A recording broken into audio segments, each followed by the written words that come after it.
오늘 하나님께서 우리에게 주신 말씀은 신약성경 마태복음 18장 21절에서 35절까지 말씀입니다.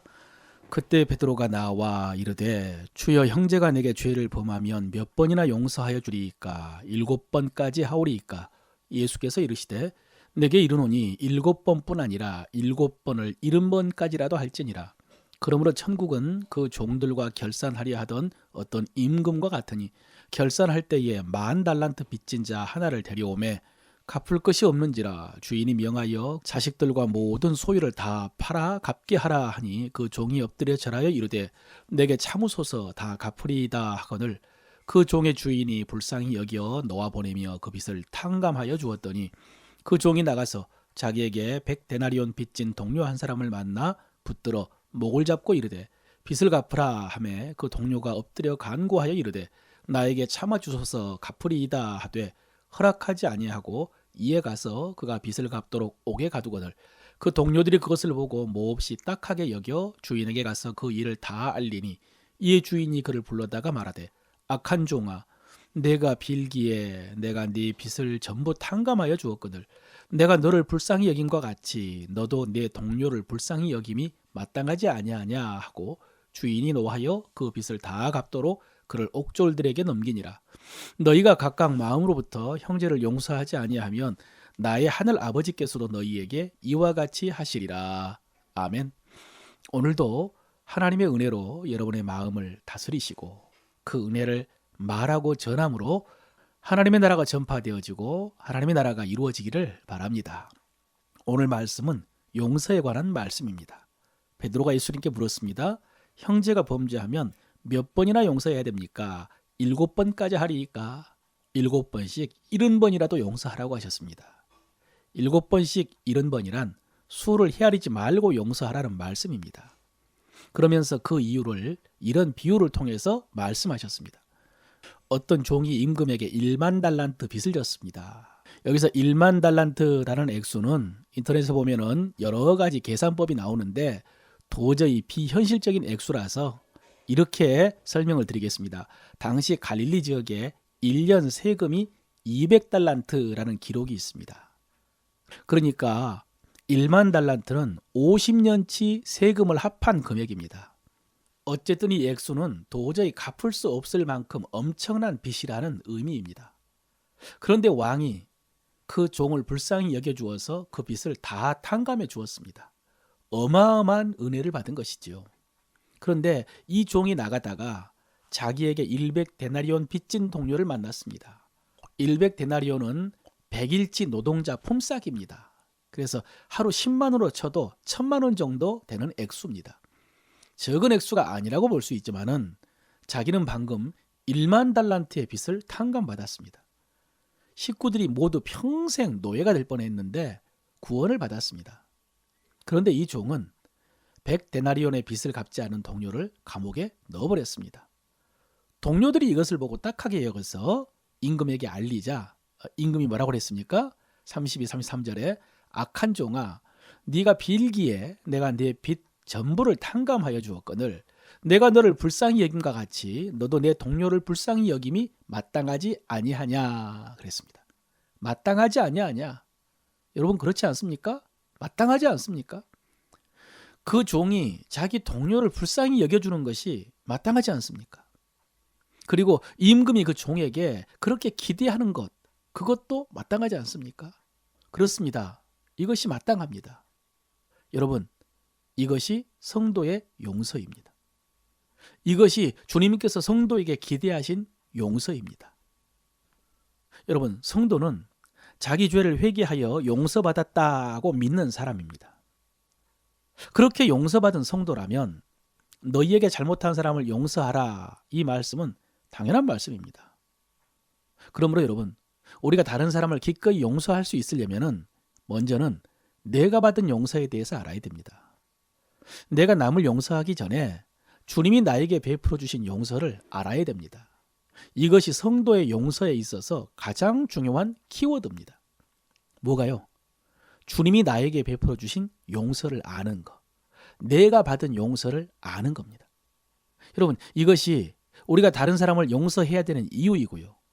이것이 우리가 다른 사람을 용서할 수 있는 능력입니다. 신대원 시절에 체프를 드릴 때에 영어 성경을 본 적이 있습니다. 외국인 목사님이 설교할 때. 그때 에베소서 4장 32절을 읽었는데요. 서로 친절하게 하며 불쌍히 여기며 서로 용서하기를 하나님이 그리스도 안에서 너희를 용서하심과 같이 하라. 이 말씀이었습니다. 이 말씀을 영어로 보는데 보니까 just as라는 단어가 나왔습니다. 그 뜻은 뭐냐면 뭐뭐처럼, 뭐뭐와 똑같이 그런 뜻입니다. 그러니까 하나님이 그리스도 예수 안에서 너희를 용서하심과 같이 just as, 똑같이 그렇게 라는 뜻이었습니다. 여러분, 이 말씀은 하나님이 너희를 용서하셨으니까 너희도 똑같이 용서해야 된다라는 용서의 당위성을 가르쳐주는 말씀이기도 하지만은 뿐만 아니라 방법도 가르쳐주는 말씀입니다. 하나님이 우리를 어떻게 용서하셨나? 하나님은 우리를 in Christ, in Jesus, and Christ, 그리스도 안에서 용서하셨습니다. 예수 안에서 용서하셨습니다. 예수님 때문에 용서하셨다는 말씀입니다. 여러분, 그렇습니다. 그래서 원래 이 말씀은 우리에게 용서하라는 말씀인데, 그런데 이 말씀을 통해서, 이 말씀 속에서 저는요, 먼저 제가 받은 용서를 알게 되었습니다. 내가 어떻게 용서받았나? In Christ and Christ. 내가 예수 그리스도 안에서 용서를 받았습니다. 여러분, 이것을 알게 된 순간 저에게 많은 것이 깨달아졌습니다. 마침 제가 지난 주일 설교 시간에 엔크리스토를 말씀드렸는데 예수 안에 있다는 것이 바로 이것이구나. 하나님이 예수님을 통해서 나를 보시는 것이구나. 하나님이 예수님을 통해서 나를 판단하시는 거구나. 예수 안에서 내가 거룩하고, 예수 안에서 내가 하나님 자녀고, 예수 안에서 하나님이 나를 사랑하시고, 예수 안에서 하나님의 모든 약속이 나의 약속이 되는 것이구나. 여러분, 이것을 알게 된 기쁨이 얼마나 컸는지 저는 그 자리에서 채플 예배 시간에요, 아직 태어나지도 않는 제 딸의 이름을 예안이라고 지어버렸습니다. 딸인지는 알고 있었거든요. 만약에 다음에 아들이 태어난다면 주안이라고 해야 되겠다라고 생각을 했습니다. 이렇게 앞으로 태어날 제 아이들의 이름을 설교를 듣는 그 자리에서 다 지어버렸습니다. 제 메일도 아인 로드라고 했잖아요. 그리고 지금 우리 교회 이름도 예안 우리 교회. 예수 그리스도 안에 있는 것이 이렇게 중요합니다. 예수 그리스도 안에서 하나님 우리를 용서하셨습니다. 구원하셨습니다. 사랑하셨습니다. 이 말씀을 묵상하고 나서 계속 이어서 생각나는 감동이 있었습니다. 아, 그렇다면은 하나님이 나에게 다른 사람을 용서하라고 하신 것도 역시 예수 안에서 용서하라고 하신 것이구나. 나의 인격이나 성품이나 어떤 그 사람의 행위로 용서하라고 하지 않고 예수님 때문에 용서하라고 하는 거구나.